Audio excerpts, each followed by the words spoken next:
what goes on in the mind of a business owner who does at least 6 figures? By 6 figure, we mean at least $100,000 in revenue. So if that sounds like the kind of business you'd like to build, then this is the video for you. One of the most important mindsets that you want to have is that of resilience, right? As entrepreneurs, just like everybody else, you are aware of your environment, you're aware of the things that are happening.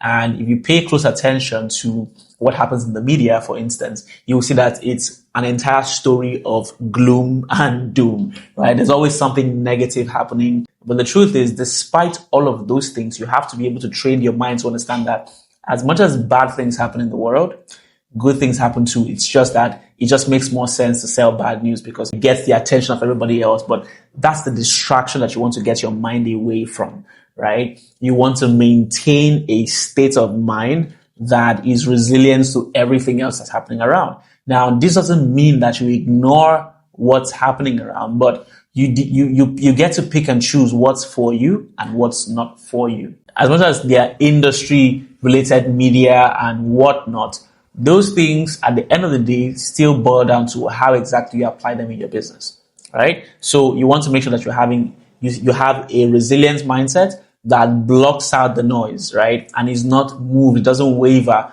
based off of what's happening out there. I would believe that the second mental model that you need as a 6-figure business owner is that of leverage. You must always think in terms of leverage.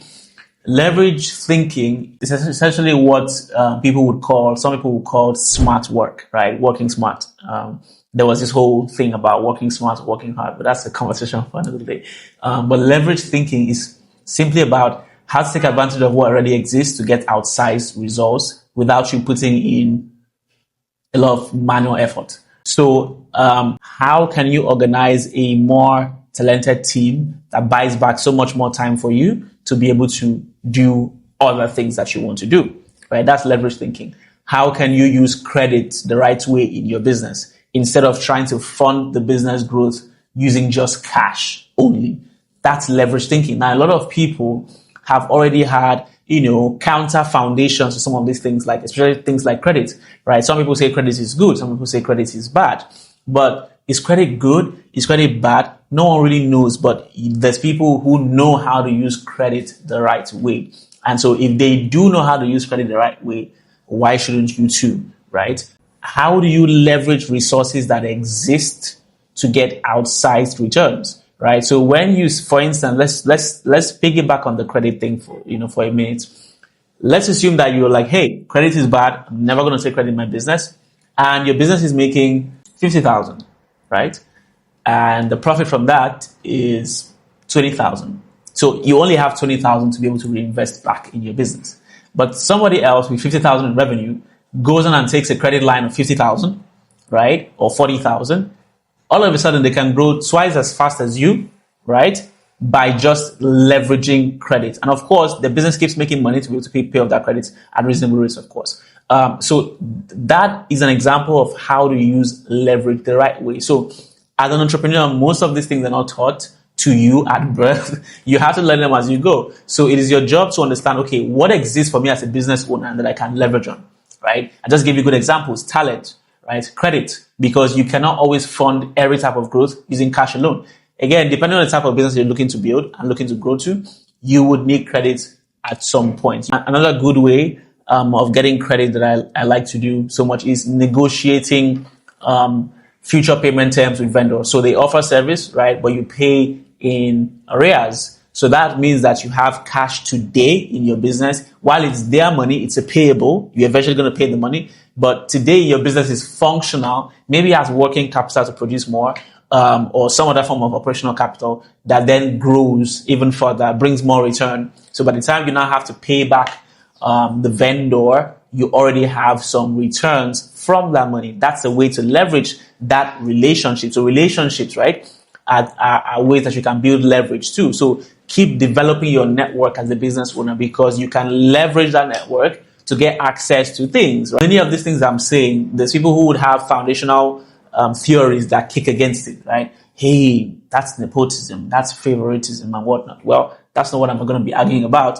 What I'm simply saying is, it is important to build a network that you can leverage to get access to opportunities for your business. And at the end of the day, business growth is about tying in as many unfair advantages into your business as possible, right? You're not here to fan the competition and give them a thumbs up. You're here to win. It's business. If you have a much richer network, and when I mean richer network, I don't just mean financially, I mean strategically, socially, right? So you're building all of this leverage into your business that you can call or cash in on, right? So maybe you are friends with a very, very good strategist who can help look at your business and give you just one piece of advice that changes the game for you. This doesn't mean that you will undervalue the relationship and look for things for free every time. No, but that's the relationship that you have with this person from just a single conversation changes the game versus somebody else who has to go and pay a consultant to come into their business to help them figure things out, right? So that's leverage. Leverage shows up in terms of network as well, right? I mentioned talent. I mentioned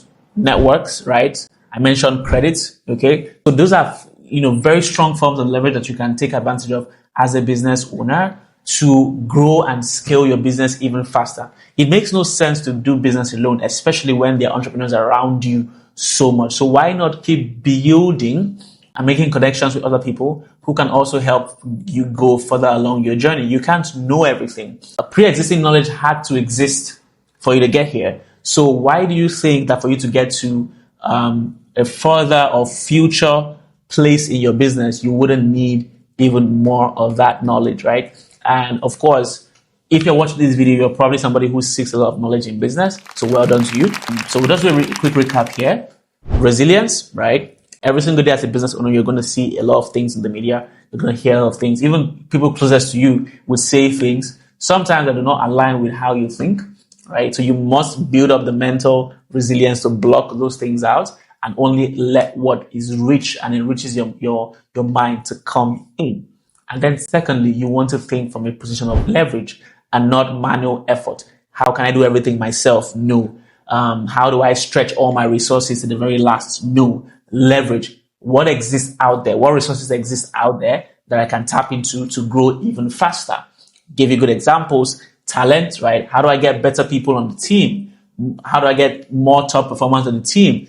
That would save you more time, buy you back more time to do other things whilst the business is still growing. How do I take advantage of credit, right, to grow even faster so that I can invest back into my business, my operations, my marketing, my talent, right? How do you take advantage of that? And then finally, of course, networks. How do I build such a rich network that I can tap into at any point in time to grow even faster in my business? Those are just two major, what I call them, buckets of mental models that constitutes the mind of a six-figure business owner. So I hope this video helps you to be more mentally resilient and to think from a position of leverage when building your business. Thank you for watching this video. On this channel, we talk about business, economy, and finance and make it so simple that your business can immediately take action and ultimately help you earn at least $100,000 every single year, as many times as you so please. So be sure to subscribe for more content just like this one and even better, and like, comment, and share so we can get the word out to even more people.